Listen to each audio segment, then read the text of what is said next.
दोस्त, आज हम सब जनरल नॉलेज से संबंधित प्रश्नों को पढ़ेंगे।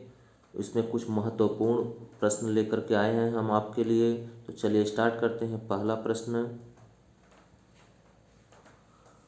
सामान्य मांसपेशियां, जो मांसपेशियां होती हैं उसको हड्डियों से जोड़ता है। मांसपेशी और हड्डी दोनों को कौन जोड़ता है? तो उसको कहते हैं स्नायु बंधन।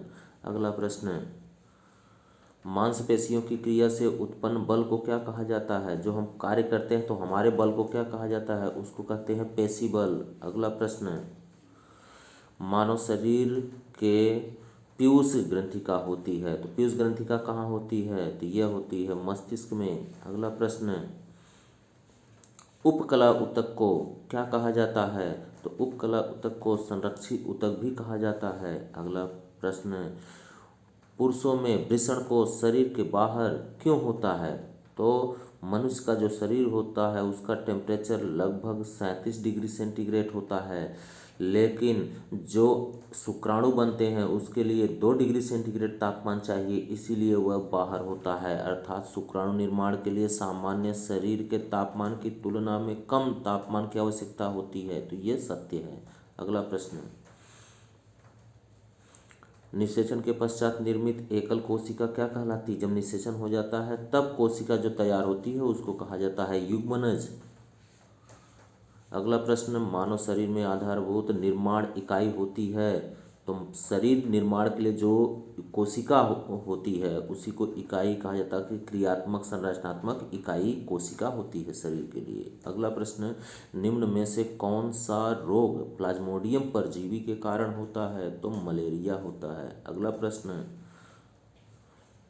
विषाणु की क्या विशेषता होती है? तो विषाणु की विशेषता यह है कि यह केवल अपने परजीवी में प्रतिबंधित होता है, क्योंकि बाहर शरीर के बाहर जब तक होता है तब तक वायरस विषाणु निर्जीव होता है। शरीर में जब पहुंचने के बाद ही यह वृद्धि करता है। अगला प्रश्न, जानवर जो विशिष्ट रूप से केवल किसी विशेष क्षेत्र में पाए जाते हैं तो उसको कहा जाता है स्थानिक नस्ल। जहाँ पाए जाते हैं उसी को कहा जाता है।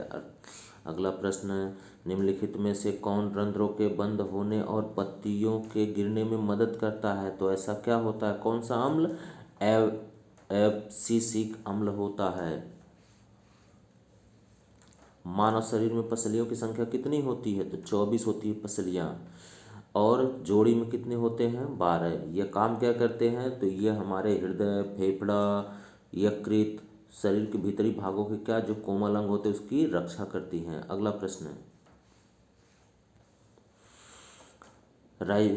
राइजोइड के संबंध में निम्नलिखित में से कौन सा सही नहीं है? तो कौन सा सही नहीं है? तो इसमें सही क्या है पहले यह देख लिया जाए। इसकी संरचना और कार्य संवहनी भूपादप के मूल रोम के समान होता है। सत्य है। राइजोइड की सहायता से यह अधः स्तर से जुड़ा माना जाता है। सत्य है। यह ब्रायोफाइट्स की निचली बाह्य त्वचा श्री एपिडर्मल कोशिकाओं से आगे बढ़ने वाले उभार होते हैं। सत्य है। एपिथेलियल ऊतक से बनी बहुकोशिकीय संरचना होती है। तो यह गलत है। अगला प्रश्न,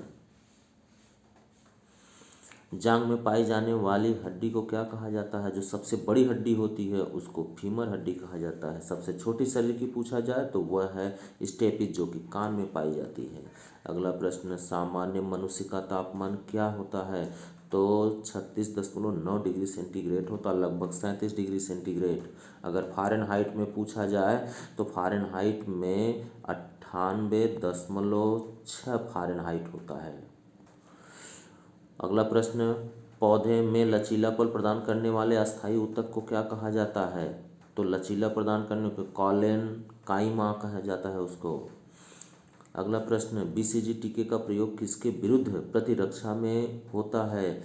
तो यह है तपेदिक के लिए होता है। अगला प्रश्न, एंटी पोलियो वैक्सीन का आविष्कार किसने किया है? तो एंटी पोलियो वैक्सीन का जोनास ई सॉल्क ने किया है। अगला प्रश्न, पौधों को अपने पोषण मुख्यतः इनमें से किससे प्राप्त होता है? तो पोषण तो जाहिर है कि वह मिट्टी से ही प्राप्त होता है। अगला प्रश्न, निम्नलिखित में से कौन से पौधे नग्न बीज वहन करते हैं? तो नग्न बीज वहन करने वाले कौन हैं?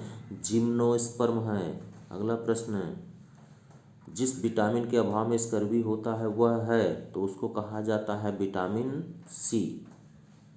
अगला प्रश्न, किस सूक्ष्म जीव से एड्स होता है? तो विषाणु से होता है। अगला प्रश्न, हीमोग्लोबिन के अभाव से होने वाला रोग कौन सा? एनीमिया, जिसमें पैर सूजने लगता है। अगला प्रश्न, मिर्गी इनमें से किसकी बीमारी है? तो मिर्गी तंत्रिका तंत्र की बीमारी है। अगला प्रश्न और लास्ट है, जिस विटामिन के अभाव में स्कर्वी रोग होता है उसे विटामिन सी कहते हैं। यदि आप लोगों को वीडियो अच्छा लगे तो प्लीज़ लाइक कर दीजिए और चैनल को सब्सक्राइब ज़रूर करिए। धन्यवाद।